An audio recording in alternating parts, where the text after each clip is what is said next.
नमस्कार, मैं हूं संतोष पाठक और आप लोग देखना शुरू कर चुके हैं संतोष पाठक ऑफिशियल यूट्यूब प्लेटफॉर्म।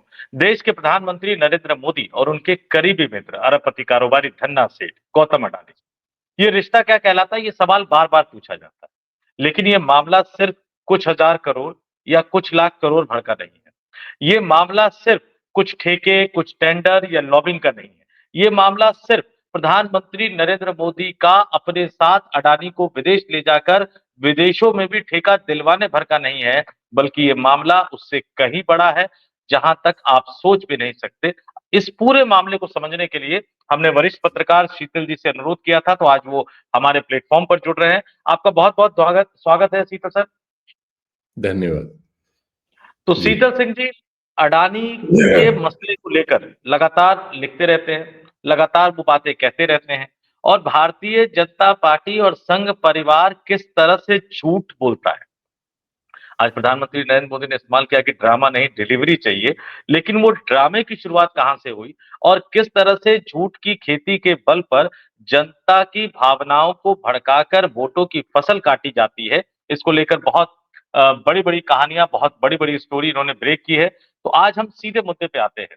हालांकि जिक्र अयोध्या का हो सकता है, राम मंदिर का हो सकता है, प्रधानमंत्री जो बोलते हैं, जो करते हैं, उसका हो सकता है। आज जैसे ही धनखड़ का नाम राज्यसभा में लिया मल्लिकार्जुन खड़गे ने, प्रधानमंत्री तुरंत उठकर वहां से भाग गए। जिक्र इसका भी हो सकता है, लेकिन हम इसको अडानी तक सीमित रखेंगे। शीतल सर, हर प्रधानमंत्री अपनी एक विरासत छोड़कर जाता है। यहां तक कि 1 महीने के लिए भी जो प्रधानमंत्री रहे चौधरी चरण सिंह, 1 महीने में भी उन्होंने अपनी कुछ विरासत छोड़ने की कोशिश की। प्रधानमंत्री जो विरासत छोड़कर जाएंगे वर्तमान वाले नरेंद्र मोदी, तो जब-जब इनकी विरासत का जिक्र आएगा तब-तब अडानी का, गौतम अडानी का जिक्र आएगा। क्या ये सिर्फ दोस्ती है? क्या ये सिर्फ एक व्यापारिक रिश्ता है? क्या ये सिर्फ लेन-देन का रिश्ता है?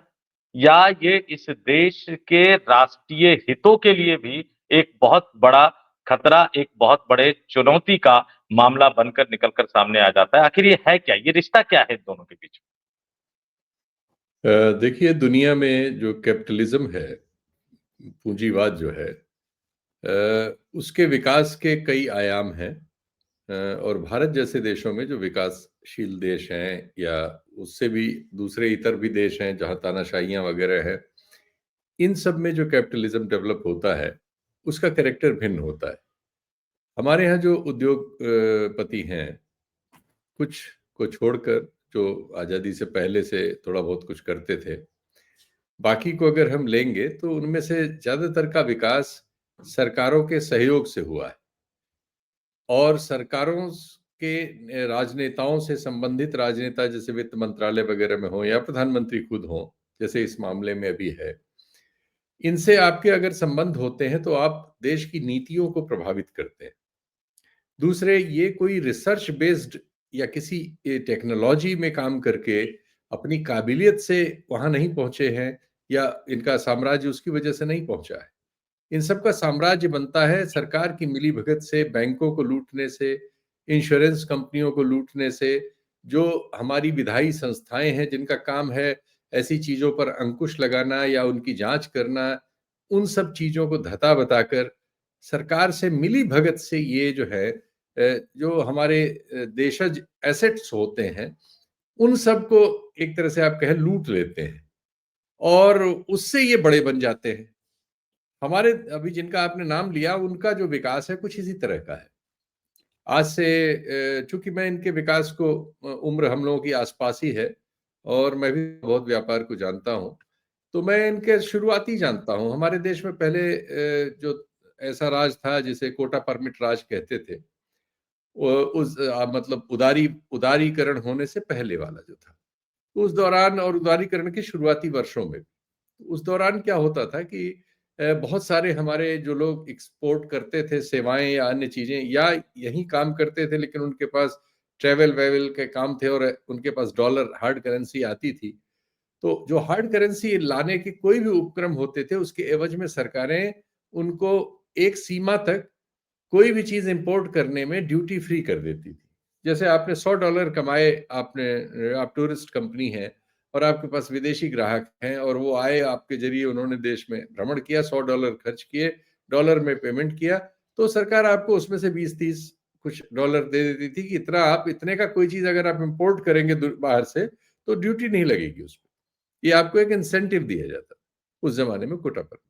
ये क्या करते थे इस तरह के कुछ व्यापारी, जिसमें लीडर यही थे, ये लोग उसमें ऐसी बहुत सारी कंपनियों से ये इस लाइसेंस को ब्लैक में खरीद लेते थे, कैश में, कच्चे पैसे में, और उसके एवज में ये इंपोर्ट कर लेते थे ड्यूटी फ्री गुड्स। एक तरह से स्मगलिंग हो गई है, और उसको फिर भारत में पूरे दाम पर टैक्स समेत बेच लेते थे। तो वो जो गैप होता था काफी बड़ा होता था।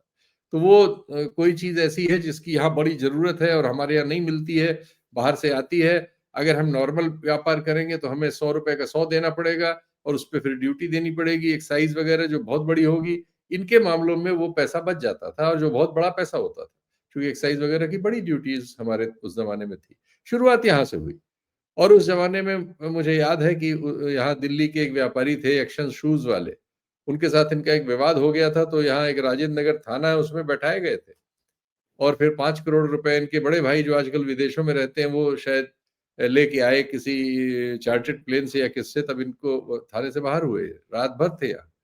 तो ये सब शुरुआत थी तिकड़मों से, और इंस्टीट्यूशंस और इस तरह के गैर कानूनी कामों से एक विकास। उसके बाद क्या हुआ कि ये हमारी दो संस्थाएं, एमएमटीसी और एसटीसी, जो हमारे इस तरह के कामों के लिए सरकारी संस्थाएं थी, निगम थे, तो इनमें इन्होंने हलचल की। कुछ उस जमाने की जो भी सत्ताएं रहीं उसमें इनका दखल हो गया, तो वहां चेयरमैन वगैरह की पोस्टिंग में इनका रोल होने लगा। तो फिर उनकी ताकत से इन्होंने अपने व्यापार को पुनः बढ़ाया। एमएमटीसी और एसटीसी भी बहुत सारे इंपोर्ट एक्सपोर्ट, बहुत सारी चीजों के, बहुत बड़ी बड़ी चीजों के करते थे। तो उस धंधे में ये गए, वहां से ये सब शुरुआत है। तो बहुत ज्यादा बड़ी नहीं है, मतलब कोई ऐसी चीज नहीं है कि इन्होंने एक खोज की हो, जैसे आप और हम जिस समय बात कर रहे हैं। तो ये एक विधि है और एक टेक्नोलॉजी है जिससे आप और हम बात कर रहे हैं। जिसने इसकी खोज की होगी उसको इसकी वजह से 200-300 मिलियन या 400 मिलियन डॉलर मिले होंगे। ऐसे ही एक व्यापारिक प्रणाली है जिसकी वजह से अमेजन जो है, मैं गांव में बैठा आपसे बात कर रहा हूँ, मेरे यहाँ घर पे जो छोटे मोटे ऐसे सामान होते हैं जो यहाँ नहीं मिलते, अमेजन की सप्लाई आ जाती है। वो कैलिफोर्निया में बैठा हुआ है, लेकिन उसका बिजनेस मॉडल ऐसा है कि वो भारत में मुझे ऐसी चीज जो मुझे बाजार में नहीं मिल रही है और जरूरी है, वो मुझे सप्लाई कर दे रहा है। ये एक बिजनेस मॉडल है, उसने सारी दुनिया के लिए क्रिएट किया और उसका उसकी वजह से बड़ा नहीं, हो गया। शीतल जी, एक सवाल आपने हाँ, बिल्कुल ठीक कहा कि कोई बड़ा खोज नहीं किया, लेकिन एक सवाल उठता है अडानी ग्रुप की तरफ से, उनके चाहने वालों की तरफ से, और अभी तो देश में अजीब राजनीति चल रही है कि जब आप अडानी का नाम लेंगे तो भारतीय जनता पार्टी सबसे पहले बचाने के लिए आ जाएगी। वो जी कहते हैं कि जी। कांग्रेस राज में भी तो बढ़े, और कांग्रेस हाँ राज का हाँ, निश्चित तौर पर जब वो कहते हैं, बिल्कुल एक बढ़े। वाकया मेरे ध्यान अरे में आता है, बिल्कुल, एक वाकया बिल्कुल, मेरे ध्यान में आता है। बिल्कुल बढ़े, शीतल सर, बिल्कुल बढ़े। एक वाकया बता देता हूं मैं, एक वाकया मैं बता देता हूं दर्शकों को। जयंती नटराजन पर्यावरण मंत्री हुआ करती थी, मैं भी कवर किया करता था उस समय। मुझे पता है कि एक दो जगह का उनका मामला आया, और एक बड़े उत्साही रिपोर्टर ने वो खबर की और अपने चैनल में भेजी। संपादक साहब ने रोक लिया 3-4 दिन तक। वो रिपोर्टर उत्साही इसलिए था क्योंकि अदानी ग्रुप की तरफ से उससे संपर्क किया गया था, रिपोर्टर ने मना कर दिया था। लेकिन बाद में संपादक साहब ने खेला कर दिया। वो टॉप 100 वाला जो कंसेप्ट उस समय नया शुरू हुआ था, वो टॉप 100 वाले कंसेप्ट में 2-3-4 सेकंड का चल के वो बंद हो गया। लेकिन मैं चाहता हूं कि आप हमारे दर्शकों को ये बताएं कि 14 से पहले उनका साम्राज्य, और मोदी साहब के देश की राजनीति में अवतरित होने के बाद, अवतरित मैं इसलिए कह रहा हूं क्योंकि वो खुद कहे कि वो आए हैं और पता नहीं क्या क्या कहा उन्होंने, 2014 के बाद क्या फर्क आया अडानी साहब के साम्राज्य में? क्या कुछ बदला? और क्या वाकई जो आरोप लगाए जाते हैं कि जो कुछ आज उनके पास है वो सिर्फ इसलिए है कि उनके करीबी मित्र नरेंद्र मोदी इस देश के प्रधानमंत्री है? कितना नेटवर्थ बढ़ा, कितनी क्षमता 14 बढ़ी, कैसे बढ़ी? 14 तक भी उनके पास रेवेन्यू का जो सबसे बड़ा सोर्स जनरेट हुआ था वो गुजरात सरकार द्वारा उनको कौड़ियों में एक जिले बराबर जमीन दे देने से हुआ था, जिस पर मुद्रा पोर्ट बना हुआ है। और उस समय और आज में उनकी जो आय है, उनकी निजी आय और ग्रुप्स की आय, उसमें जो वृद्धि है वो 600 गुने से ज्यादा है, 700 गुने से ज्यादा है। आज वो हमारे देश के, मैं ये नहीं कह रहा हूं कि कांग्रेस के जमाने में उनको सहूलियत दिलाने वाले राजनेता नहीं थे, लेकिन कांग्रेस के जमाने में मनमोहन सिंह को पकड़ के वो कोई काम नहीं करा सकते थे। कांग्रेस के जमाने में जयंती नटराजन से कुछ उन्होंने काम करा लिया हो, किसी अफसर से कुछ करा लिया हो, एमएमटीसी, एसटीसी को तब भी उपभोग करते थे, अन्य से भी करते थे, वो सब था, बिल्कुल था। कांग्रेस के ज़माने में अंबानीज़ ने बहुत काम कराए हैं, वो सीधे 10 जनपद तक गए हुए हैं। बिल्कुल ऐसा नहीं है कि कांग्रेस कोई दूध की धुली हुई और हम लोगों ने कभी कांग्रेस को माफ किया है। हम लोग पूरे बिल्कुल, जीवन कांग्रेस के ज़माने में पत्रकारिता की तो कांग्रेस ही हमारे सामने थी और जो-जो उसने किया वो सब उस ज़माने में कहा गया। इस ज़माने में ये हुआ कि वो स्पीड बहुत ज़्यादा है, वो एबनॉर्मल है। उसने सब चीज़ें तहस-नहस कर दी हैं। दाल में नमक तक तो आदमी झेल पाता है, नमक की दाल नहीं झेल सकता। अब नमक की दाल है। अब आपके पास एक मोनोपोली का कानून है, आपके पास उसके लिए एक संस्था है, लेकिन आपने मोनोपोली उनकी करा दी। जो इस देश में पोर्ट्स हैं, बंदरगाह जो हैं, बंदरगाहों के बिज़नेस में अब सरकार है या वो है और प्राइवेट सब खत्म कर दिए, उन्होंने लगभग सब लुटवा दिए। इसी तरह से एयरपोर्ट में जो कमाऊ एयरपोर्ट हैं, ज़्यादातर अब उनके पास चले गए। इसी तरह से बिजली उत्पादन, बिजली वितरण में जिन क्षेत्रों में वो आ रहे हैं, इसी तरह से सीमेंट में सरकार की मदद से वो बड़े बन जा रहे हैं। वो मदद इस हद तक है कि जो बंबई का एयरपोर्ट है, जिनके पास था, अब ये बात बीसियों जगह आ चुकी है कि उस एयरपोर्ट का मालिक उसे अडानी को नहीं बेचना चाहता था। उसके यहाँ एकाएक ईडी और सीबीआई वगैरह के छापे पड़ने लगे। अल्टीमेटली वो बेच के भाग गया। आप जानते हैं कि हमारे आपके धंधे में एक एनडीटीवी नाम का एक चैनल हुआ करता था। सीबीआई ने 2017 में उसके खिलाफ एक केस रजिस्टर कर लिया। उसके मालिकों के यहाँ छापे पड़े। उनके यहाँ और तमाम स्टोरीज कथित लीक की गई, ये बेईमानी, वो बेईमानी, फलाना ढिकाना। अल्टीमेटली 2022 में अडानी के हाथ बिक गए। ये सब इस तरह की जो चीजें हुई, गंगावरम पोर्ट है दक्षिण में, उसका मालिक नहीं देना चाहता था और उसे देना पड़ा। तो ये जो चीज हो रही है कि सरकारी एजेंसियां एक व्यापारी के हित में दूसरे व्यापारी लोगों को उनके माल मत्ते को बेचने के लिए मजबूर करें।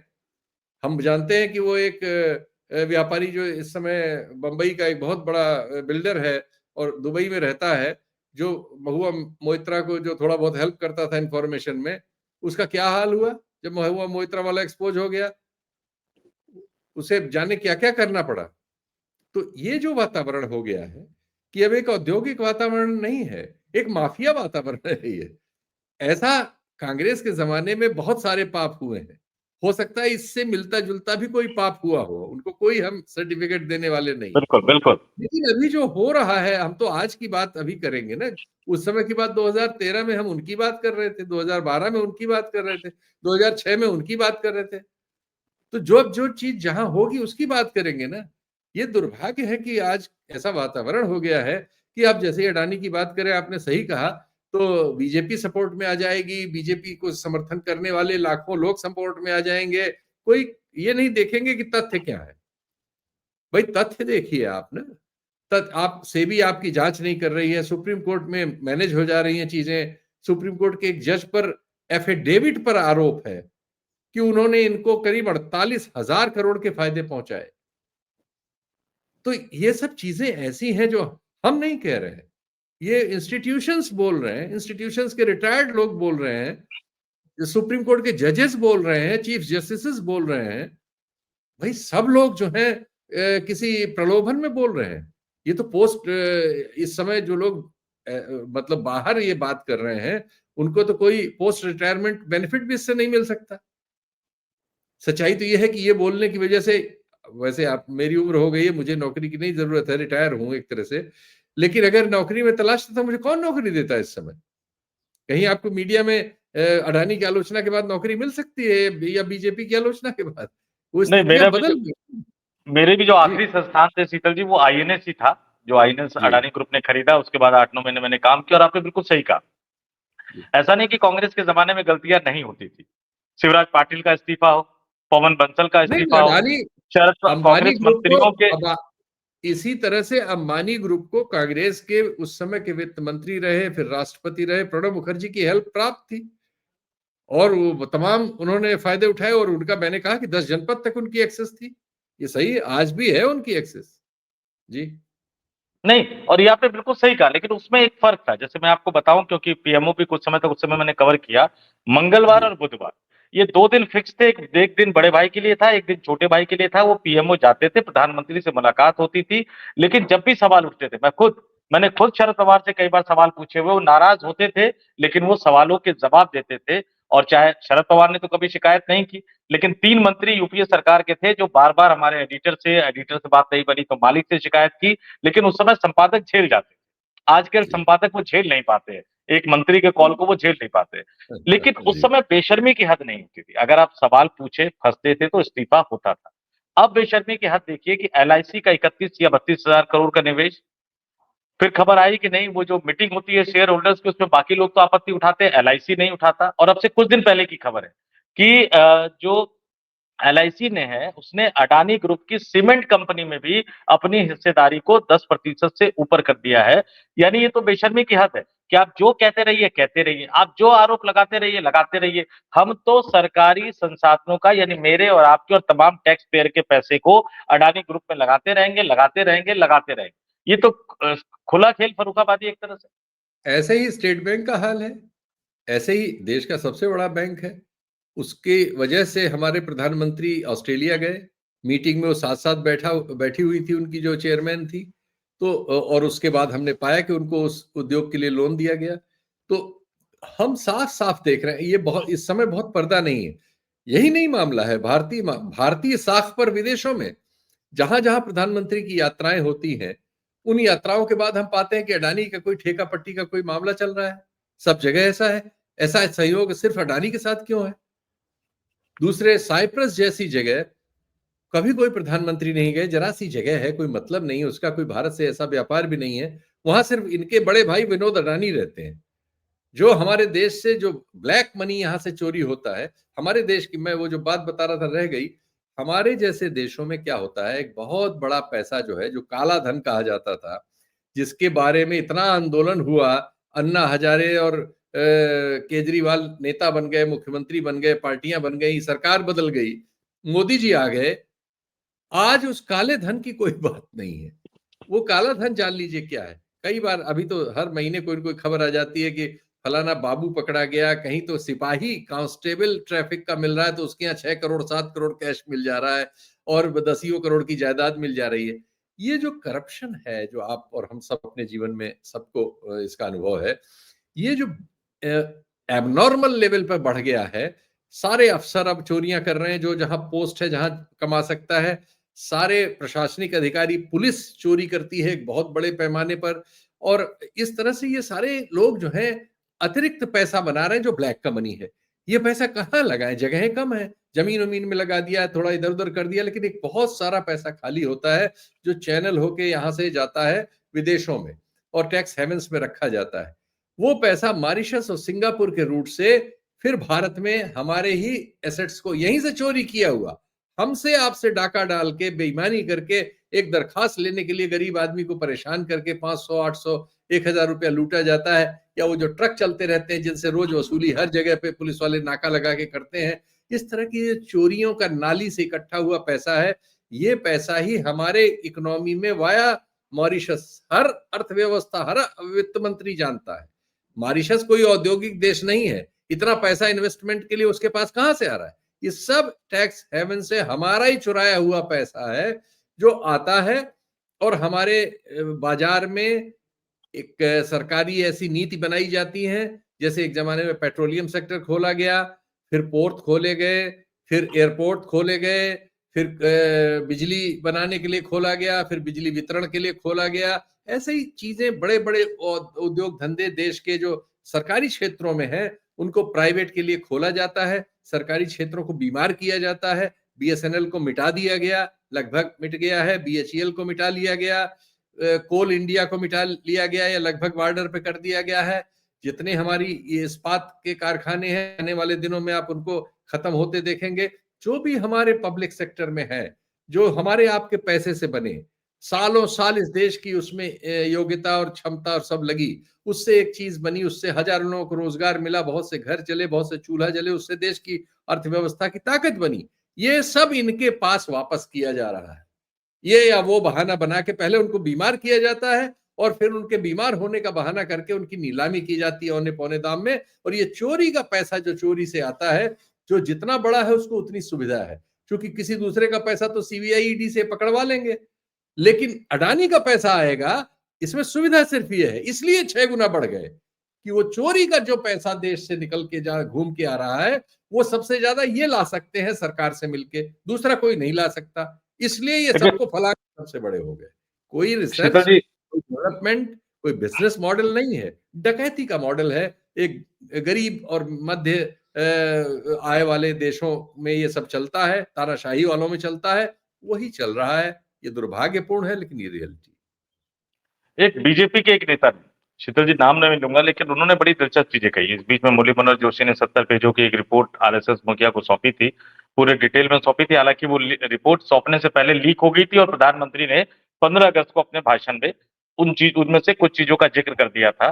तो एक बात तो निकल कर सामने आती है कि क्या बीजेपी नेताओं की भी जासूसी हो रही है। लेकिन एक सवाल जो बीजेपी को नेता ने कहा कि भैया सिर्फ मामला ठेके पट्टी का नहीं है, मामला सिर्फ ब्लैक मनी का नहीं है, मामला सिर्फ ये नहीं है कि देश के सारे महत्वपूर्ण स्थानों को अडानी के हाथ में सौंपा जा रहा है, बल्कि मामला ये है कि नोटबंदी करके जो घर की महिलाओं से पैसे निकाल लिए गए, नोटबंदी करके फिर कैश रखने की सीमा लगा दी गई। इस देश के प्रधानमंत्री नरेंद्र मोदी ने पहली बार, या अब तक के प्रधानमंत्रियों के इतिहास में, अखबारों के फ्रंट पेज पर एक प्राइवेट कंपनी पेटीएम का विज्ञापन किया।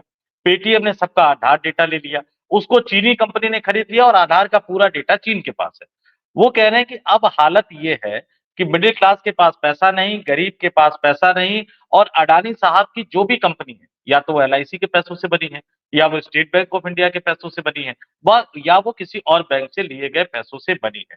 अगर अडानी दूसरे नीरव मोदी बनते हैं, अगर अडानी दूसरे विजय माल्या बनते हैं आने वाले दिनों में, और वो इस देश से भागकर निकल जाते हैं, तो एलआईसी डूबेगा, एसबीआई डूबेगा, इस देश के कई बैंक डूबेंगे, और इस देश के 30 करोड़ से ज्यादा, उन्होंने बाकायदा आंकड़ा बताया कि 30 करोड़ से ज्यादा जो मिडिल क्लास है और जो लोअर मिडिल क्लास है, अपर मिडिल क्लास है, वो त्राहिमाम करता हुआ नजर आएगा। उसके खाते में 10 लाख रुपए, 20 लाख रुपए, 50 लाख होंगे, लेकिन वो 1,000 रुपए से ज्यादा निकाल नहीं पाएगा।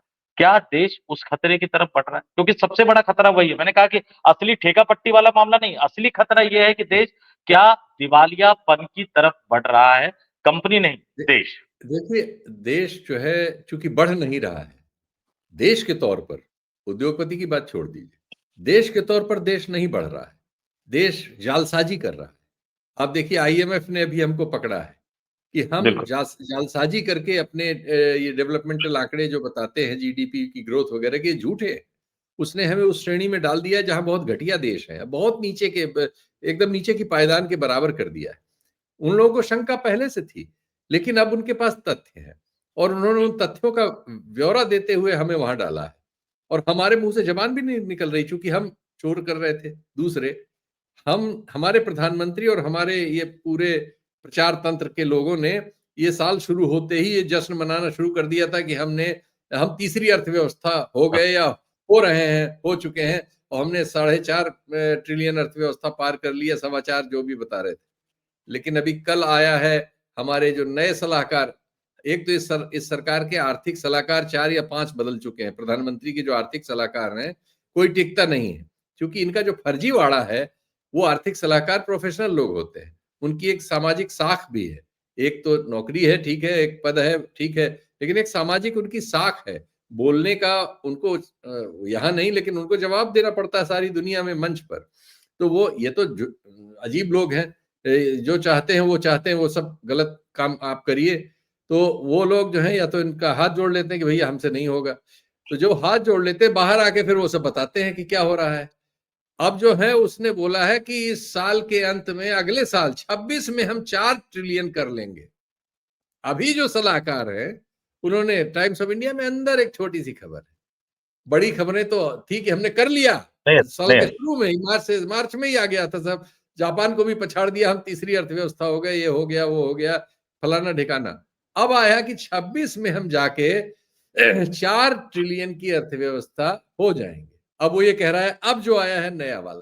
तो हम इतना झूठ अपने आप से बोल रहे हैं, अंतर्राष्ट्रीय संस्थाओं से बोल रहे हैं, नंगे हो रहे हैं, बेरोजगारी का हल नहीं है, हेल्थ और एजुकेशन में बजट कटौती कर रहे हैं, जो बचा खुचा बजट है उसे आरएसएस और संस्कृति वाले लूट ले रहे हैं अपने लोगों की भर्ती करा के, यूनिवर्सिटियां खत्म हो रही हैं। तो हम तो मतलब सिर्फ बर्बादी के रास्ते पे जा रहे हैं। तो ये रास्ता आगे बढ़ेगा और संसाधन हम इन लोगों को लुटा दे रहे हैं। तो अगर ये फेल हुए, इसमें आपकी बात में है दम, तो वैसे अभी इनके नीचे इतनी बैसाखी लगा दी है कि तुरंत अभी फेल ये नहीं होंगे, पहले ये देश को फेल करेंगे।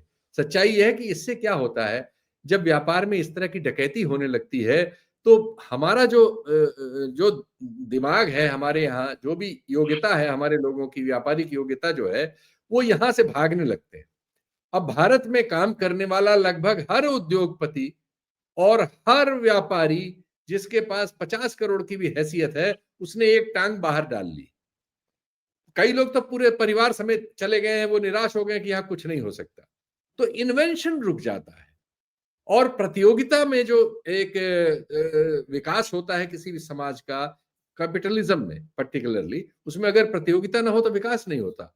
अमेरिका या किसी का विकास इसलिए हुआ है कि उनके समाजों में प्रतियोगिता रही है और योग्यता से लोगों ने उस प्रतियोगिता का लाभ उठा के अपने को बहुत बड़ा बड़ा बनाया है। ये जो हमारे सामने एलन मस्क है, आज दुनिया का सबसे बड़ा रईस, इसकी उम्र को हटा दीजिए तो इसके बैकग्राउंड से इसका खानदान कोई ऐसी हैसियत में कहीं नहीं था। थे थोड़े बहुत मिडिल क्लास, बहुत हजारों लोग हैं, वो भी थे, लेकिन ये अपनी योग्यता से एक लाया है एक चीज, और उसने उसको इन्वेंट किया पहले, जब सब लोग कर रहे थे उससे पहले किया, आगे बढ़ गया, और चीजें कर रहा है और आगे बढ़ने वाली है। ऐसे ही विंडोज लाया माइक्रोसॉफ्ट वाला बिल गेट्स, ऐसे ही ये अमेजन वाला लाया, ये जितने भी वहां के आप बड़े नाम लेंगे या दुनिया के बड़े नाम, वो सब कुछ एक बिजनेस मॉडल लेके आए, एक प्रतियोगिता में उन्होंने हिस्सा लिया। ठीक है, अमेरिका में होने के नाते उनको ज्यादा बेनिफिट थे इंडिया वाले से या यूरोप वाले से, लेकिन अमेरिका में तो चैलेंज थे उनके सामने, उन चैलेंजों को पार किया। और यहाँ कोई उनको चैलेंज नहीं है, यहाँ सब उनकी जेब में है, प्रधानमंत्री उनके फोन पे है, उनकी नौकरी कर रहा है, उनके साथ होटल में टिक रहा है, उनके से लिए धंधा ला रहा है, उनके लिए देश के नीतियां बदल रहा है। ये सुविधा दूसरों को नहीं है, इसलिए यहाँ प्रतियोगिता मर रही है।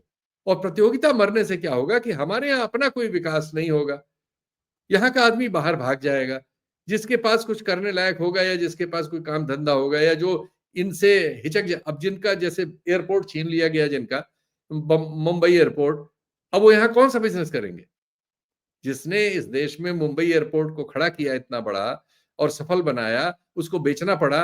अब एनडीटीवी के ये जो मालिक हैं प्रणव राय, इंडिया में कोई बिजनेस सोचेंगे? अब फिर कोई टीवी चैनल बनाएंगे? ये जो लूटमार हो रही है, इससे क्या हो रहा है कि लोग यहाँ से भगदड़ मची हुई है।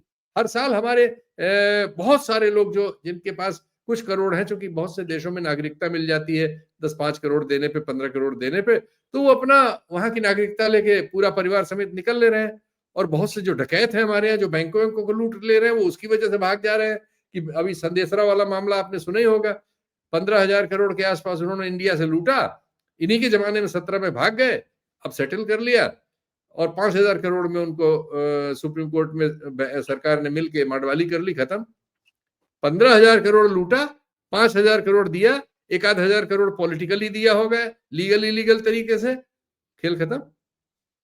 बिल्कुल हमारे शीतल जी, आपने हमारे आपने जो बैंकों का पैसा जो हमारा आपका था गया। गया, और वाकई ये चर्चा बहुत गंभीर है, बहुत लंबी चल सकती है, लेकिन आपने जो एक शब्द यूज किया माफियागिरी, ये हमने मुंबई स्टाइल में देखा होगा, लेकिन माफियागिरी के स्टाइल में कंपनियां छीनी जाती है, प्रोजेक्ट छीने जाते हैं, ये इस देश में पहली बार हो रहा है। और एक जो सबसे बड़ी बात जो हमको आपको तमाम लोगों को सोचना पड़ेगा, मैं बार बार ये कह रहा हूं, ये सिर्फ भ्रष्टाचार का मुद्दा नहीं है, ये नेता और व्यापारी के संबंध का मुद्दा नहीं है। नेता और व्यापारी के संबंध इस देश में हमेशा से रहे हैं, लेकिन जैसा कि सर ने कहा कि आटे में अगर नमक मिला हो तो आप उसको खा सकते हैं, हजम कर सकते हैं, लेकिन अगर नमक में आटा मिल जाए तो आप उसको खा नहीं सकते। देश उसी संकट की तरफ बढ़ रहा है, एक एक करके सारे बिजनेस सौंपे जा रहे हैं, और वो भी अपना पैसा नहीं लगा रहे हैं, वो हमारा और आपका पैसा लेकर ही हमारे और आपके संसाधनों से बनी कंपनियों को ही खरीद रहे हैं। और सरकार न केवल आंख मूंद कर बैठी हुई है, बल्कि ऐसा लगता है कि तमाम सरकारी एजेंसी उनके पेरोल पे काम कर रही है। एक तरफ देश बढ़ रहा है, दूसरी तरफ 5 किलो अनाज 80 करोड़ लोगों को दे रहे हैं, उसका ढिंढोरा पीट रहे हैं। अब सोचिए कि ये हाथ सच बोल रहा है या ये हाथ सच बोल रहा है, वो आप सोचिए। और शीतल सर, हमारे साथ जुड़ने के लिए आपका बहुत बहुत धन्यवाद, और आपसे आग्रह करेंगे कि आगे भी महत्वपूर्ण इशू पे हमारे साथ आप जरूर जुड़ते रहिए। बहुत बहुत धन्यवाद, आभार। नमस्कार। और तमाम दर्शकों को भी नमस्कार, आभार। जी जी जी, नमस्कार।